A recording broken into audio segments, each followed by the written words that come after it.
Commander Hyun-woo stood in the observation deck of the warship Eternal Harmony, watching the human soldiers train in the cargo bay below. His scaled hands were clasped behind his back, his reptilian eyes tracking their movements with clinical precision. He had been a Valtharian officer for 30 years. He had fought in 12 campaigns across 9 star systems. He knew weakness when he saw it, and the humans were weak. Private Deho stumbled during the obstacle course, his soft flesh bruising against the metal barriers.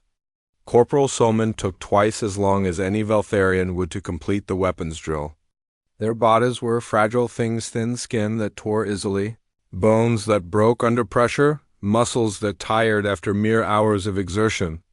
Hyun-woo made notes in his digital log, documenting each failure with detached interest. "They are pathetic," said Sub-Commander Minho, stepping beside him. Minho was also Valtharian, his scales a darker green than Hyun-woo's. "Why does the Coalition even accept them as soldiers?" Hyun-woo tilted his head, considering the question. "Political reasons. Earth insisted on contributing troops when they joined the Coalition. Command could not refuse without causing diplomatic problems." Below, a human named Young-ho was attempting to lift a supply crate. His arms shook with effort. A Valtharian soldier could have carried 3 such crates without breaking a sweat. Young-ho managed one, barely, and had to set it down after 20 meters to catch his breath. "They cannot even handle basic physical tasks," Minho said with disgust. "And they are so emotional. Did you see them during the last briefing? Half of them were arguing with each other over the mission plan." Hyun-woo remembered.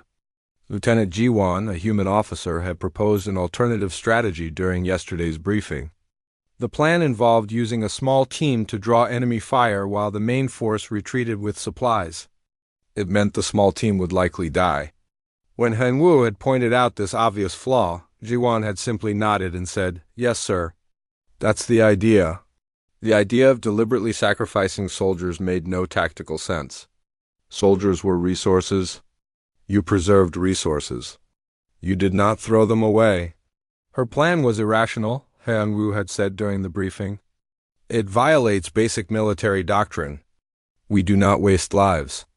Ji-won had looked at him with those strange human eyes, so much white around the colored part, so expressive and unsettling. "With respect, Commander, sometimes lives aren't wasted. Sometimes they're spent." The other officers had shifted uncomfortably. The Valtharians had sided with Hyun-woo, of course. The logic was sound, but the humans in the room had all nodded in agreement with Ji-won, as if dying on purpose. Made sense to them. Hyun-woo had overruled her suggestion. They had used his plan instead, a tactical retreat that preserved 98% of their forces. It was the correct decision, but something about the look on Ji-won's face had bothered him. Not anger. Not even disappointment. Just a kind of quiet certainty, as if she knew something he did not. Now, watching the humans train below, Hyun-woo tried to understand what that certainty might be. He could not. "Attention." The intercom crackled to life. "All senior officers report to the command briefing room immediately. Priority Alpha." Hyun-woo and Minho exchanged glances. Priority Alpha meant combat operations. They left the observation deck and made their way through the corridors of the massive warship. Around them, crew members hurried about their duties: Valtharians, Carthalians, Draxic, and yes, humans. The coalition was made up of 43 different species, all united against common threats. The briefing room was already filling with officers when they arrived. Hyun-woo took his seat near the front. Ji-won sat 3 rows back, her face calm and attentive. Several other human officers were scattered throughout the room. Admiral Tekvar, a Carthalian with 4 arms and silver skin, activated the holographic display. A star system appeared, rotating slowly in the air above the table. "Gentlemen and ladies," Tekvar said, his voice resonating through his chest cavity. "We have received intelligence from High Command. The Krell swarm is mobilizing for a major offensive." The room went silent. The Krell were the reason the coalition existed. They were an insectoid species, billions strong, controlled by a hive mind. They consumed everything in their path: planets, resources, entire civilizations. For 20 years, the coalition had been fighting to hold them back. Their target is Proxima Station, the Admiral continued. The hologram shifted, showing a massive military installation orbiting a dying star. Proxima is our primary defensive stronghold in this sector. If it falls, the Krell will have a clear path to 40 million civilians on the colony worlds beyond. Haiyan-Wu studied the display. Proxima Station was critical. It housed 50,000 military personnel and civilians. Its defensive platforms controlled a vital choke point in this region of space. What are the numbers?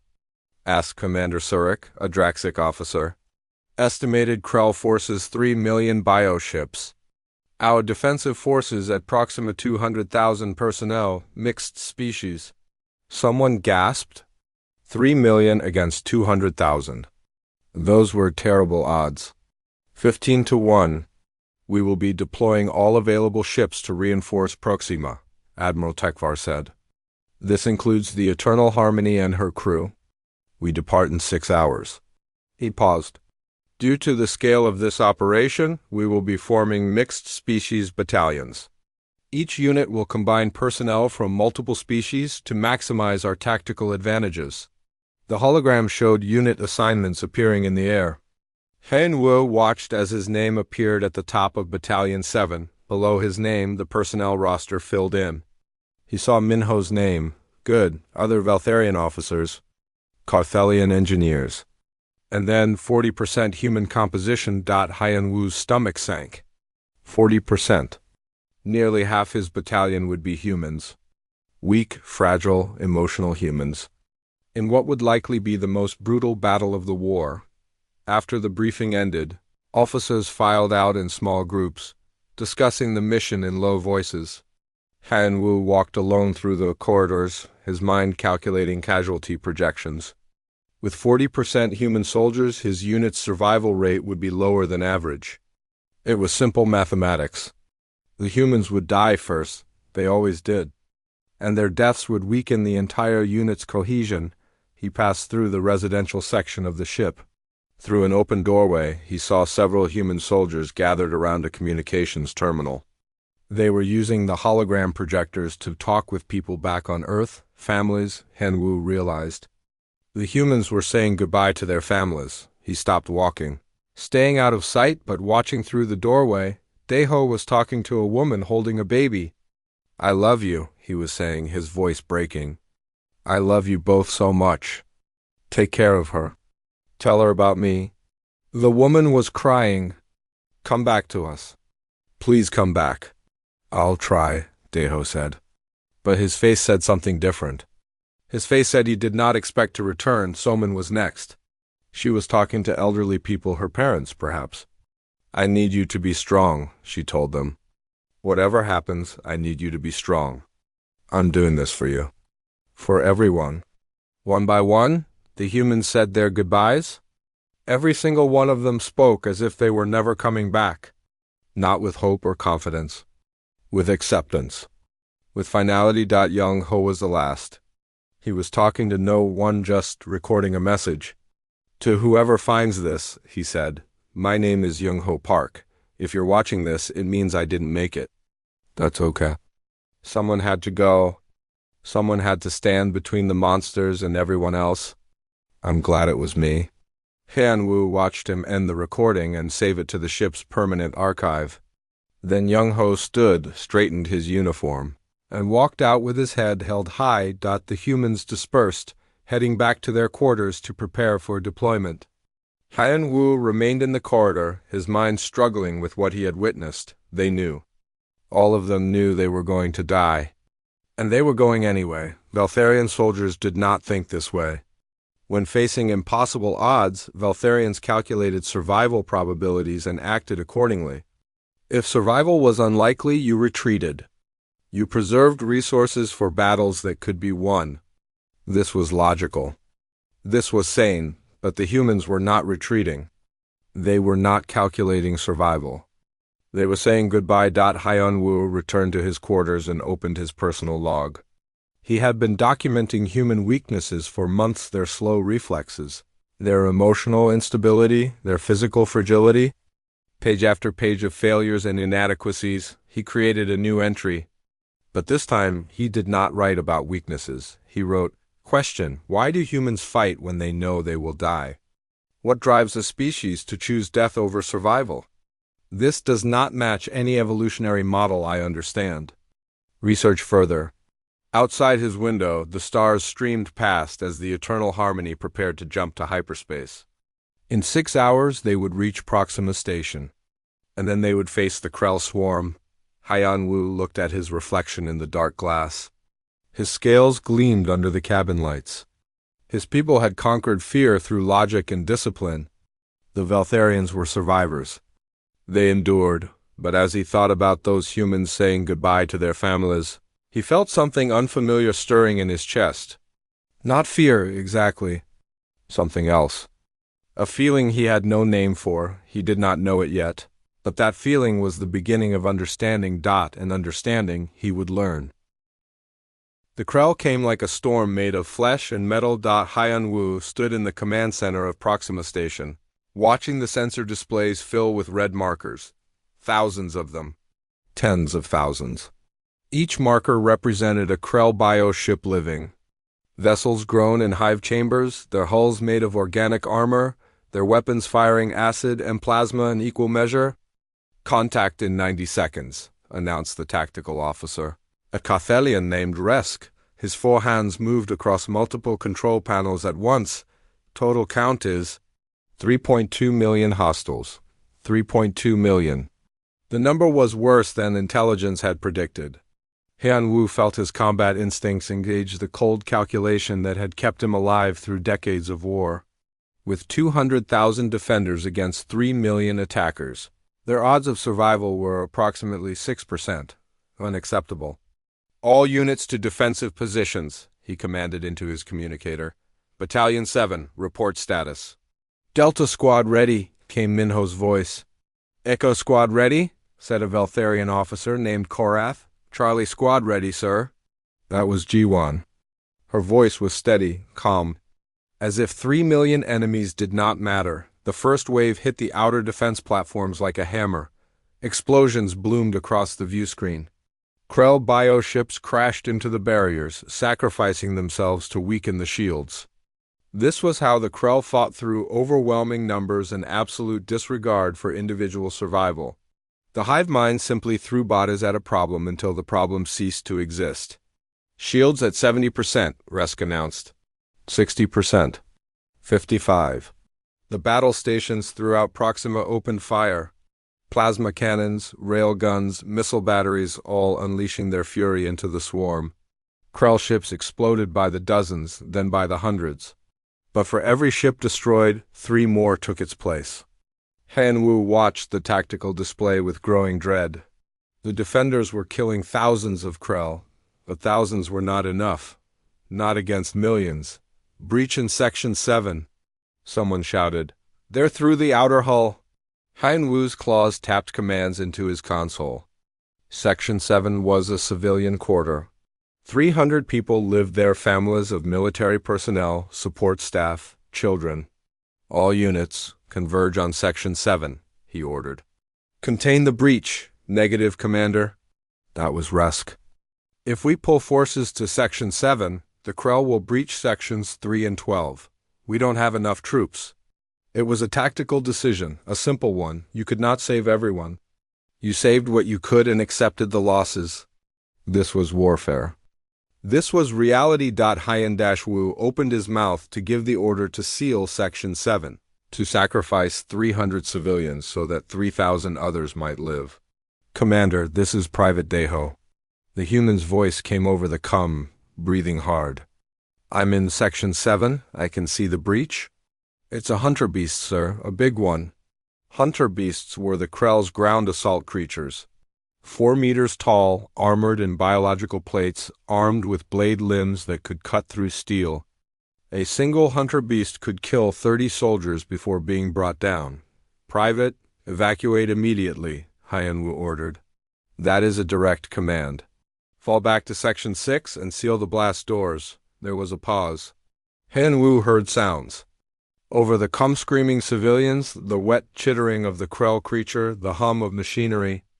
Negative, sir, Deho said. There are kids here, families. If I seal the blast doors now, they'll all die. If you do not seal the doors, the creature will spread to other sections. More will die. Then I'll stop it here. Private, you cannot stop a hunter beast alone. You are not equipped, the crackled.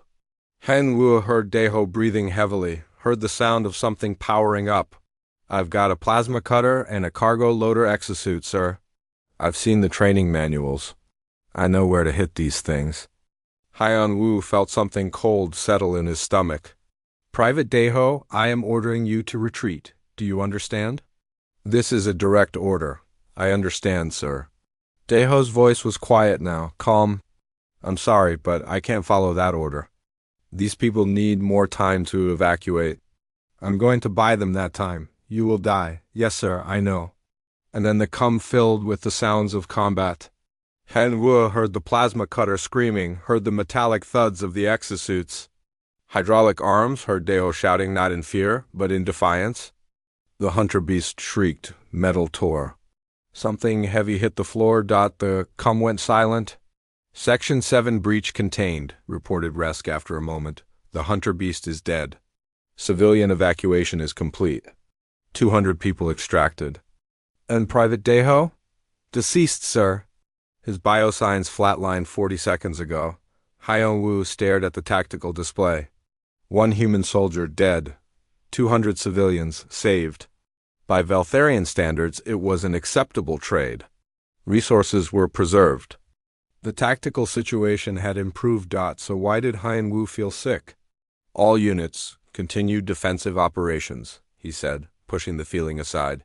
There was no time for emotion. The battle was far from over. The siege ground on. Hours blurred together into one continuous nightmare of explosions, alarms, and desperate fighting. The Krell kept coming in endless waves, pouring through any weakness they found. The defenders killed thousands, then tens of thousands. It was not enough. It would never be enough. Haiyan Wu rotated between command positions, coordinating defensive efforts across the station. He watched his forces fight with professional efficiency. The Veltharians held their positions with tactical precision. The Carthelians used their multiple arms to operate weapon systems at inhuman speeds. The Draxic used their natural armor to hold choke points. And the humans? The humans were dying, but they were not breaking, 68 hours into the siege. Han Wu found himself in the forward command bunker with several other officers. They had not slept. Food was eaten in brief moments between crisis responses. The station's shields were down to 20%. 6 outer sections had been completely lost to the Krell. Casualties were climbing. Sir, I need authorization to release stimulant reserves to the troops, said a medical officer. They're collapsing from exhaustion? Han Wu checked the readiness reports. His Veltharian soldiers were operating at 40% combat effectiveness. They needed rest, they needed time to recover, time they did not have. Authorized, he said. Distribute to all Veltharian and Carthelian units. What about the humans, sir? Haiyan Wu blinked. The humans are already using stimulants? The medical officer shook his head. No, sir, they've been running on nothing but adrenaline and spite for 3 days straight. Corporal Soman has been on the front line for 68 consecutive hours. Her hands are shaking so badly she can barely hold her weapon, but she won't accept relief. Han Wu pulled up the personnel roster for the human units. The combat logs showed impossible numbers. Humans who should have collapsed were still fighting. Their bodies were failing. He could see it in the medical readouts, but they refused to stop. Why? Haiyan Wu asked. Why won't they accept relief? We have fresh troops. I asked Corporal Soman that, sir, the medical officer said. She told me everyone else is tired too. At least I know this position. If I leave, someone else has to learn it. That takes time. We don't have time. Haiyan Wu accessed the external cameras for Soman's position. He watched her through the grainy feed. She was defending a corridor junction, firing a plasma rifle at Krell drones trying to push through. Her hands did shake, her movements were slow, but she held the position, and between shots she was singing. Actually singing some human song, her voice ragged but defiant. A Krell drone got close. Summon's rifle jammed. Without hesitation, she pulled out a combat knife and jumped at the drone, stabbing it in the sensory cluster until it stopped moving. Then she pulled the knife out, kicked the corpse aside, and went back to clearing her weapon. She was laughing. Han Wu could hear it over the comm. The human was laughing. "They're insane," Minho said, appearing beside Hyun Woo. His scales were scorched from combat. "The humans are all insane. This is not normal behavior." Han Wu could not disagree. It was not normal. No species should be able to function like this. No species should be able to laugh while dying. Day 4 of the siege. The defensive perimeter had shrunk by 40%. Ammunition reserves were critical. Food supplies were running low. The Krell controlled half the station now, and they were still coming. "Commander, we have a situation in the engineering section." It was Young-ho's voice on the comm. The engineer sounded tense. "Report," Hyung-woo said. "The main shield generator is failing, sir. I've identified the problem. There's a fracture in the primary power coupling. It needs to be manually repaired." "What is required?" "Someone has to enter the reactor chamber and weld the coupling back together. The problem is, the chamber is flooded with radiation. Lethal levels. Even in a hazard suit, exposure time would be maybe 2 minutes before permanent damage. The repair would take at least 10 minutes. Hyun Woo closed his eyes. Another impossible choice. Without shields, the station would fall within hours. But sending someone into that chamber was murder. No one could survive it. "I'll need volunteers," Young-ho said. "Someone has to do it." "Negative," Hyun Woo said firmly. "I will not order anyone to certain death. We will find another solution." "There is no other solution, Commander, and you don't need to order anyone. I'm volunteering." The message arrived on day 7 of the siege. It came through an encrypted military channel, marked with the highest security clearance. Han Wu read it alone in his quarters, the words glowing on his personal console. From Coalition High Command 2, all commanding officers. Proxima Station subject, strategic assessment after careful analysis. High Command has determined that Proxima Station cannot be held against current Krell force levels. Enemy numbers exceed projections by 47%. Defensive capabilities have been reduced beyond sustainable thresholds. All personnel are hereby ordered to evacuate within 24 hours. Transport ships are en route. Station will be abandoned and destroyed to prevent Krell acquisition of Coalition technology. This decision is final. Hyun Woo read the message 3 times. Each time, the meaning was the same. They were giving up. High Command had decided that Proxima Station was lost. Everyone was to evacuate, and the station would be destroyed behind them. It was the logical decision. The correct decision. They had fought well, but the numbers were impossible. Better to save the troops and fight another day than to waste lives defending a position that could not be held. But something in Hyun Woo's chest twisted at the thought. He thought of Daho, dying to save civilians. He thought of Young-ho walking into that reactor chamber. He thought of all the humans who had given their lives over the past 7 days, buying time with blood. And now High Command wanted to evacuate. To throw away everything those humans had died for. Hyun Woo stood and walked to the command center. He needed to organize the evacuation. It would be complicated. 50,000 people, limited transport capacity, the Krell still attacking. It would take careful planning. He entered the command center and found it quiet. Too quiet. Officers stood at their stations, but no one was working. They were all looking at their consoles with strange expressions. "What is happening?" Hyun Woo demanded. Resk turned to him, his forearms hanging limp at his sides. "Commander, we have a problem. The human personnel. They're not responding to evacuation orders." "Explain." "I sent the evacuation notice to all units 30 minutes ago. The Veltharians, Carthelians, and Draxic have all confirmed receipt and are preparing to board transports. But the humans," Resk gestured at his console, "they're not acknowledging the orders. And when I tried to contact them directly, they said their comm systems were malfunctioning." "All of them?" "All of them, sir. Every human unit on the station is suddenly experiencing communication difficulties. Hanim Wu felt his scales prickle. That was not a coincidence. That was deliberate. He activated his personal communicator. Lieutenant Jiwan, this is Commander Haiyan Wu. Respond immediately. Silence. Lieutenant Jiwan, I know you can hear me. Answer this communication. After a long pause, Jiwan's voice came through. Sir, I'm sorry, but my comm system is experiencing technical issues. I can barely hear you. Your comm system is working perfectly. Stop this pretense. You received the evacuation order. Another pause. Yes, sir. I received it. Then why are you not preparing to evacuate? Because, sir, we're not leaving. Haiyan Wu felt cold dread settle in his stomach. Lieutenant, you are ordered to evacuate. This is not optional? I understand, sir. But my answer is still no. We're not leaving Proxima Station. You will be court-martialed for disobeying orders. That's fine, sir. You can court-martial me after the battle. If we're still alive... Haiyan Wu's claws tightened on the console edge. Lieutenant, you need to explain this to me. Why are you refusing to evacuate? Do you not understand the situation? The station cannot be held. High Command has made this determination. If you stay, you will die. I understand perfectly, sir. Yuan's voice was calm, maddeningly calm.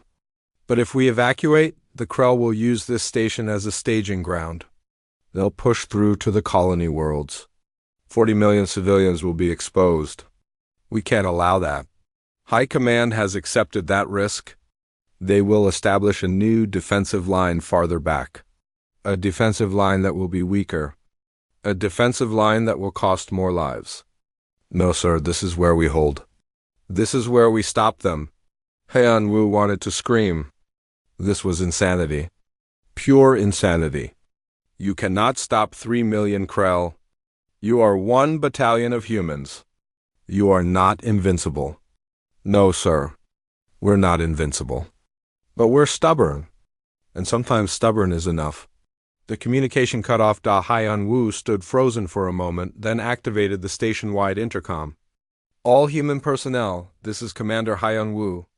You are ordered to report to the evacuation points immediately. Anyone who refuses will be arrested and forcibly removed. This is your final warning. He waited. The seconds ticked by. No one came. Minho approached, his expression troubled. Commander, what do we do?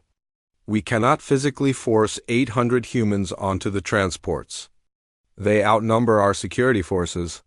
Haiyan Wu closed his eyes. 800 humans. That was how many were left from the original human contingent.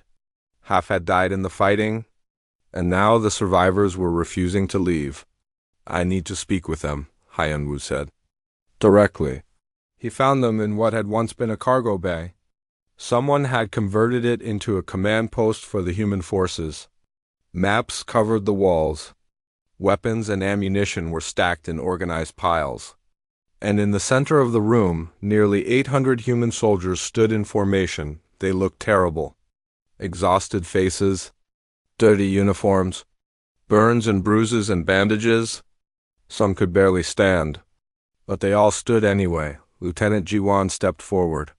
Commander, thank you for coming. I came to understand, Haiyan Wu said.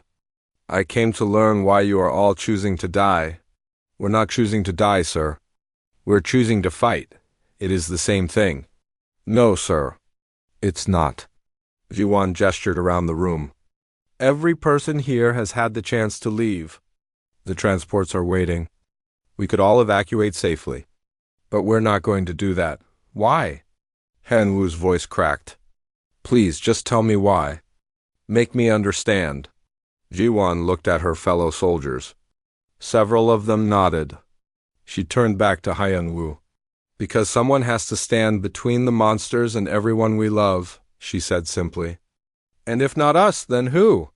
Someone else? Someone who has families waiting for them? Someone younger? Someone with more to lose? You all have things to lose, Haiyan Wu said desperately. You have families. You have futures. Corporal Soman, your parents are waiting for you. Private Bora, you have siblings? Sergeant Taeyun, you have a daughter. I know, Taeyun said quietly. He was a big man, scarred from years of combat. I have a daughter. She's 3 years old. I've seen her exactly twice in her whole life because I've been deployed. Do you know what I'm fighting for, Commander? I'm fighting so that she never has to. I'm fighting so that when she grows up, the monsters will be gone. Or at least farther away. But you will not be there to see her grow up. Maybe not, but she grow up safe. That's what matters. Han Wu looked around the room. All these humans, all these faces, each one had a name, a story, a life they were throwing away. This is not logical, he said. This violates every principle of self-preservation. Your species should not be able to do this. You're right, Juwan said. It's not logical. But, Commander, humans were never very good at logic. We're too emotional, too stubborn, too stupid to know when we're beaten. She smiled. Those are all the things you wrote in your reports about us. Remember? Henwu flinched. She had read his assessments, his documentation of human weaknesses. I was wrong, he said quietly. No, sir. You were right. We are all those things. We're emotional and stubborn and too stupid to quit. But those aren't weaknesses. Those are the things that make us human. Those are the things that let us stand here and say no. No, we won't abandon our post. No, we won't let the monsters win. No, we won't let 40 million people die just because it's logical. A young soldier Hyan Wu recognized him as Private Garam stepped forward. Commander, can I ask you something? Yes. Why did you become a soldier? Hyan Wu blinked, surprised by the question. Because it was my duty. Because my species needed defenders. Okay, and did you ever think about dying? I calculated the risks. I accepted that combat involves danger. But did you ever think, I might die today, and that's okay because at least I'll save someone? Han Wu opened his mouth. Closed it? The honest answer was no. He had never thought that. Veltharians fought to survive, to protect their species by staying alive and fighting another day. Every human here has thought that, Garam said. Every single one of us woke up this morning knowing we might die, and we're okay with it. Because if we die stopping the Krell here, then the Krell don't make it to the colonies. They don't kill 40 million civilians. Our deaths matter. They mean something. Your lives also mean something, Hyan Wu said desperately. Yes, sir. They do. And this is what we're choosing to mean with them. Han Wu stood in the middle of that cargo bay, surrounded by 800 humans who had decided to die. And he finally understood. He understood why Deho had charged that hunter beast. Why Young Ho had walked into the reactor chamber. Why Soman kept fighting when her body was failing. They were not broken. They were not defective, they were choosing, and that choice, the ability to look at death and say, not today, death. Today you have to go through me, that was something his species had never possessed. I cannot convince you to leave, Hyan Wu said. No, sir. 8 hours remained until the Krell's final assault. 8 hours to live. 8 hours to matter. Hyan Wu stood in the command center that the humans had built in the cargo bay. Maps covered every wall, showing the station's layout, the Krell positions, the last remaining defensive points. The humans had transformed this space into something between a military headquarters and a home. Someone had salvaged a music player. It played quiet earth songs in the background. Someone else had made coffee. The smell filled the air, bitter and strangely comforting. Commander, we finished setting the charges in sections 3 through 9. Reported Sergeant Taeyun, entering with his squad. His face was dirty, his armor scorched, but his eyes were clear. When the Krell push through, we'll collapse those corridors on top of them. Good, Hyan Wu marked the locations on the tactical display. What about the reactor? That's ready too. Taeyun's expression darkened. When the time comes, the station will take every Krell ship within 1,000 kilometers with it. 1,000 kilometers. That would encompass nearly the entire Krell fleet, all 3 million ships clustered around Proxima, waiting for the kill. The humans had spent the past day rigging the station's reactor to create a gravity bomb. When it detonated, it would briefly form a black hole, consuming everything nearby before collapsing, including everyone still on the station. The civilians on the colony worlds will live, Haiyan-Wu said quietly. 40 million people. Because of what we do here. That's the idea, sir. Taeyeon pulled out his flask of soju and took a drink. Want another sip? Haiyan-Wu accepted the flask. The burning liquid did not taste better the second time, but he was beginning to understand why the humans drank it. It was something to hold on to. Something real. Around the command center, other humans prepared for the end. Private Garum was recording messages, long ones, detailed ones, talking to the daughter he would never meet. Corporal Soman was cleaning her weapons with steady hands, humming that song about morning dew. Specialist Bora was playing cards with 3 other soldiers, laughing at some joke Haiyan-Wu did not understand. They were going to die in 8 hours. And they were laughing. Commander, can I show you something? Lieutenant Jiwan approached, holding a datapad. Of course. She pulled up a file, collection of personal recordings from the human soldiers. Everyone made these over the past few hours. Messages for their families. For people back home. I thought, maybe you'd want to see. To understand who we are. Haiyan-Wu took the datapad. He selected the first recording at random. A young woman appeared on the screen. Private Minji, from engineering. She looked tired but composed. Hi, Mom. Hi, Dad. If you're watching this, it means I didn't make it back. I'm sorry about that. I know you wanted me to come home. I wanted that too. But something happened out here. Something that made me realize what really matters. We're standing between 3 million monsters and 40 million innocent people. Someone has to stop them, and I'm glad it's me. I'm glad I get to be the one who stands here and says no. You raised me to protect people. That's what I'm doing. I love you both. Be proud of me. The recording ended. Haiyan-Wu selected a middle-aged man, this time Captain Wujin. 67 years old, white hair, gentle smile. To my grandchildren, you probably don't remember me very well. I was gone a lot during your lives. I'm sorry for that. But I want you to know why I was gone. There are bad things in the universe. Things that hurt people. Things that destroy homes. Your grandfather fought those things so that you could grow up safe. So that you could play and laugh and dream without being afraid. That's what soldiers do. We stand in the dark places so that you can live in the light. I hope you live in the light for a long, long time. And I hope you never have to do what I did. But if you do, be brave. Be kind. And remember that some things are worth fighting for. Another recording. Private Do-Yun, barely 20 years old. Hey, it's me. I don't really know what to say. This is weird. Recording a message when you know you're going to die. But here goes. To everyone who knew me, thank you.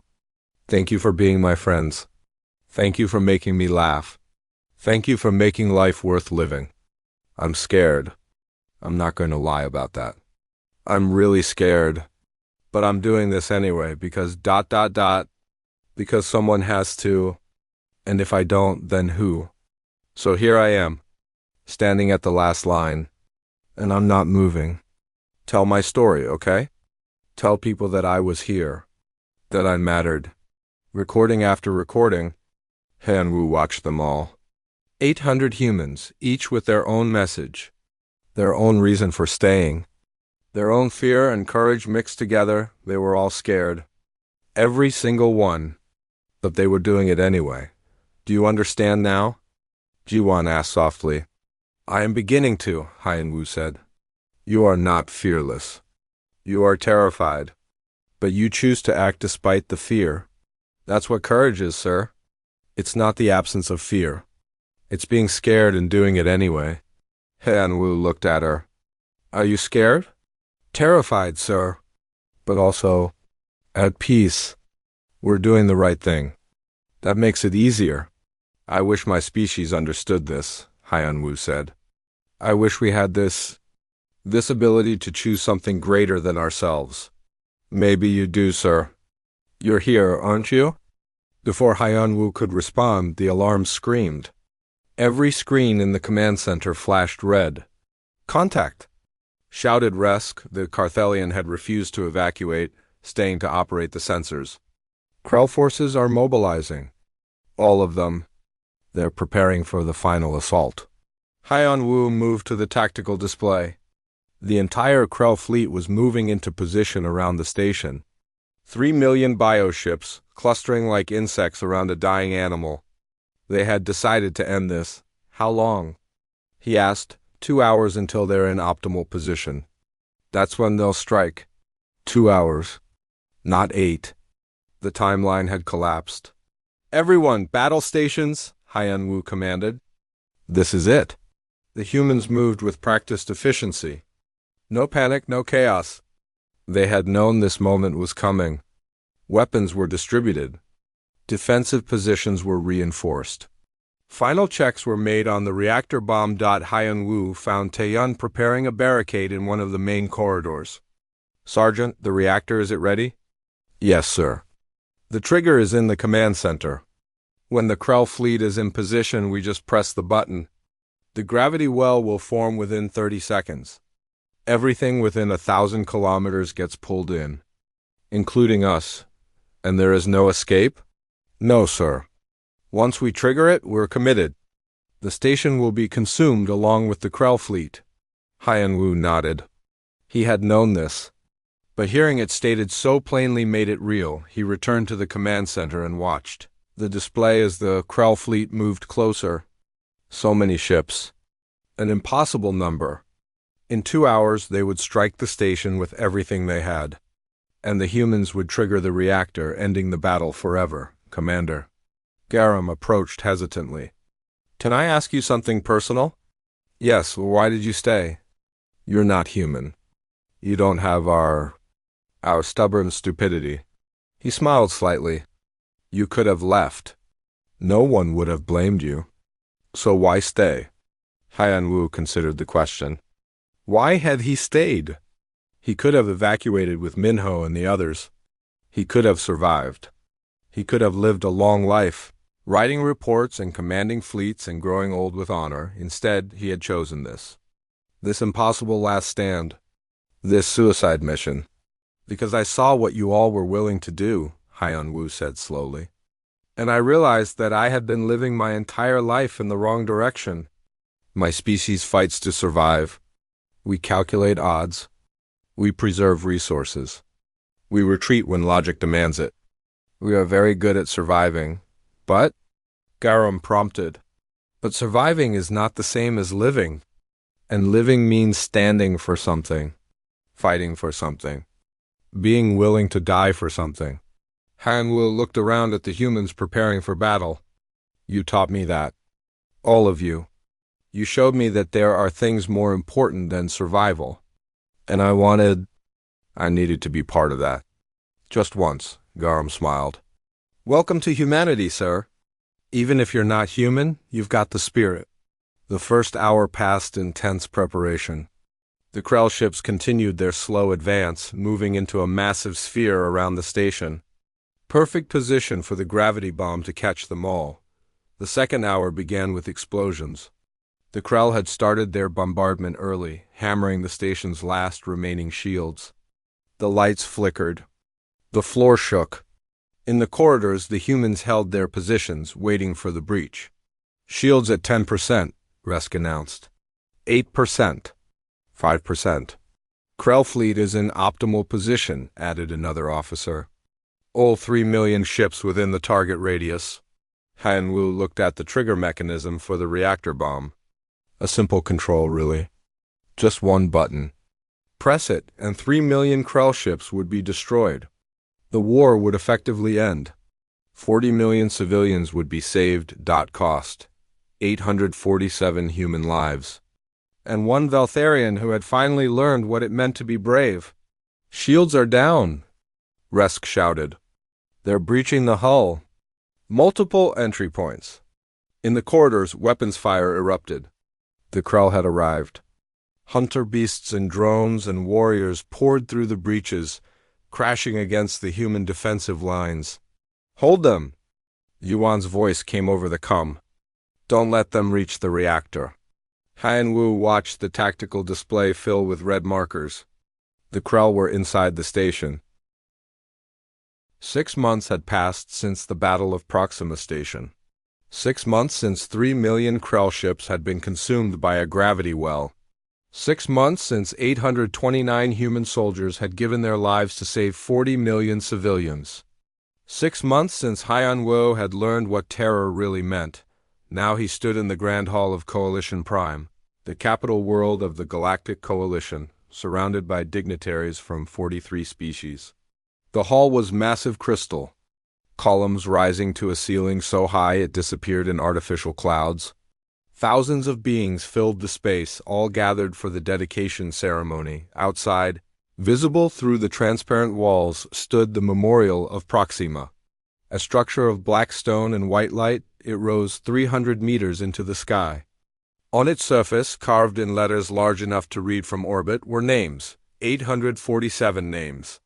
Every human who had stood at the last line, every human who had refused to retreat, and one name that did not belong but was there.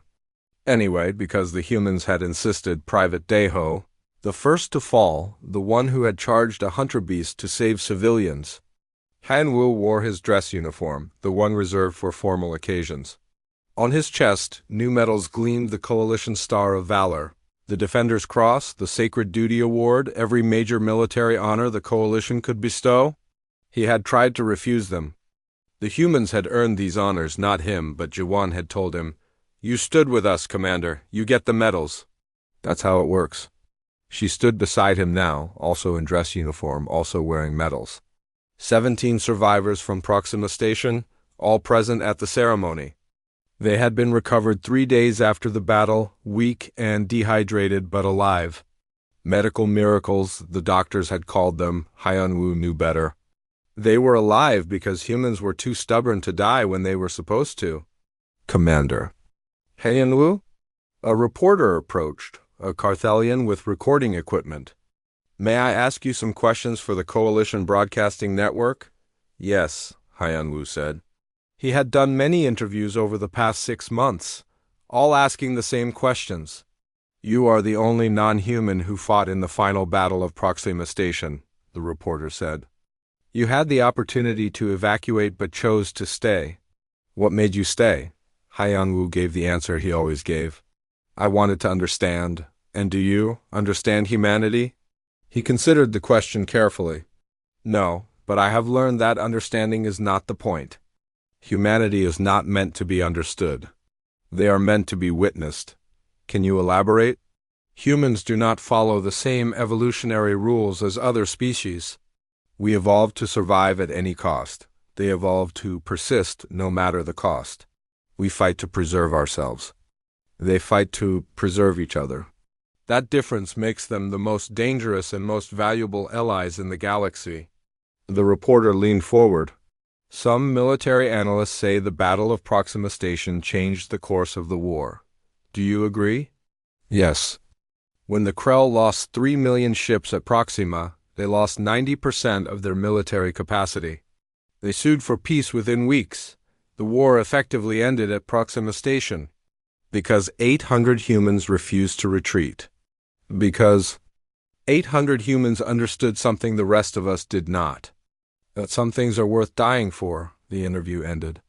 The reporter thanked him and moved on to interview Jiwan. Han Wu walked alone through the crowd, listening to conversations in dozens of languages, watching species from across the galaxy mingle and talk. Everyone was here for the memorial dedication. But Han Wu noticed something. Most species spoke about the battle with respect and admiration, but only the humans wept.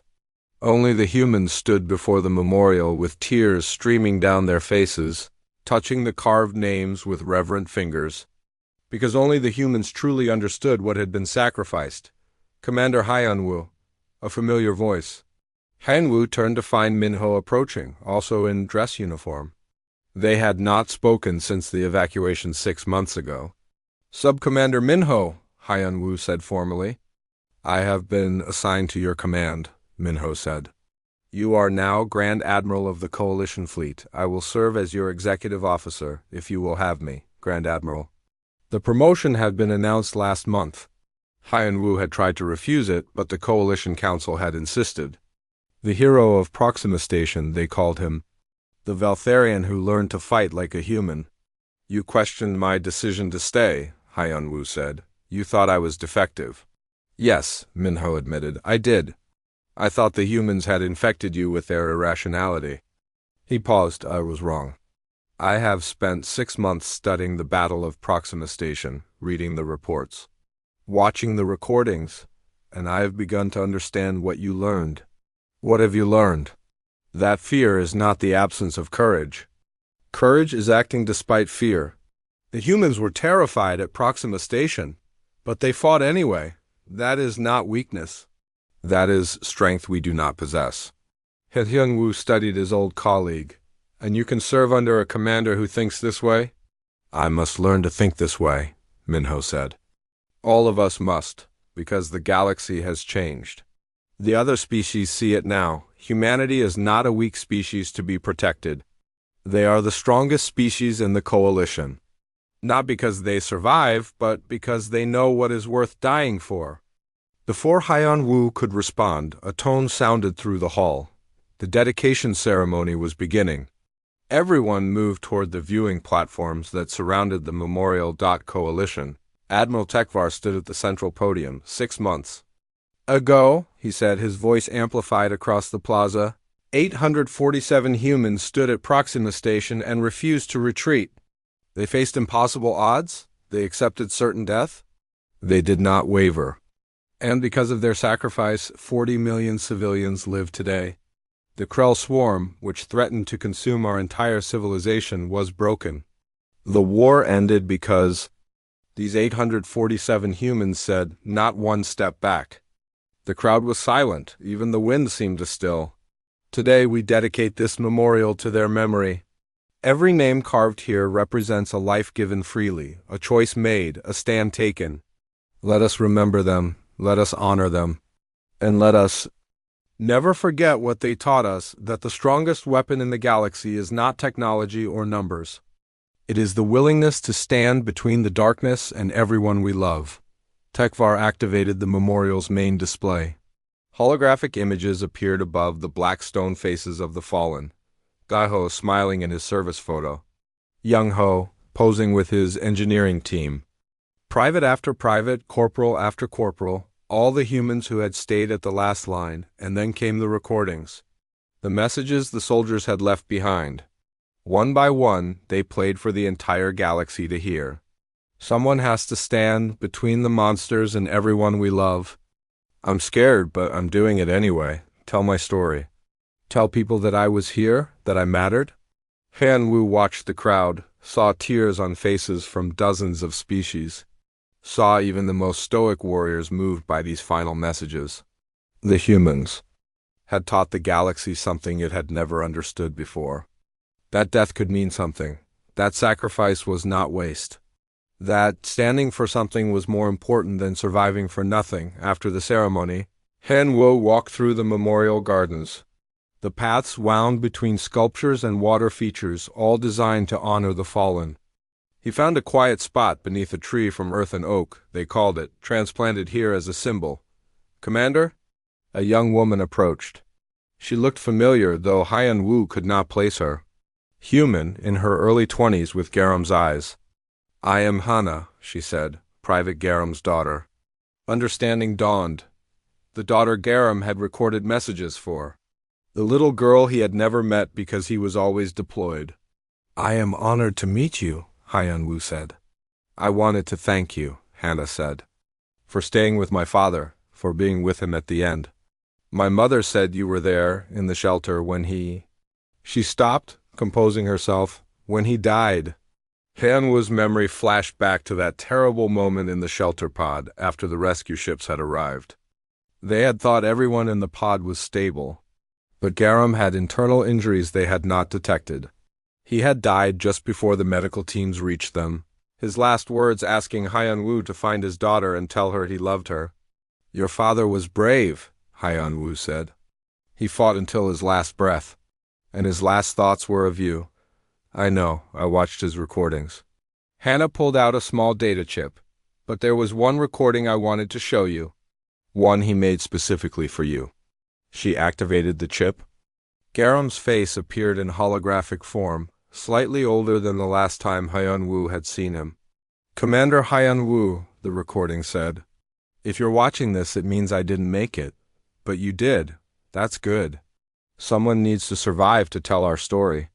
Someone needs to explain to the galaxy what we did and why. I'm glad it's you, because you understand now. You learned what we already knew, that some things are worth more than survival. Worth more than logic, worth dying for. Take care of my daughter if you can. Tell her that her father died doing what humans do best, standing between the monsters and everyone we love, and Commander, thank you for staying with us. Thank you for witnessing. You gave us something important in those final hours. You gave us someone who understood." The recording ended,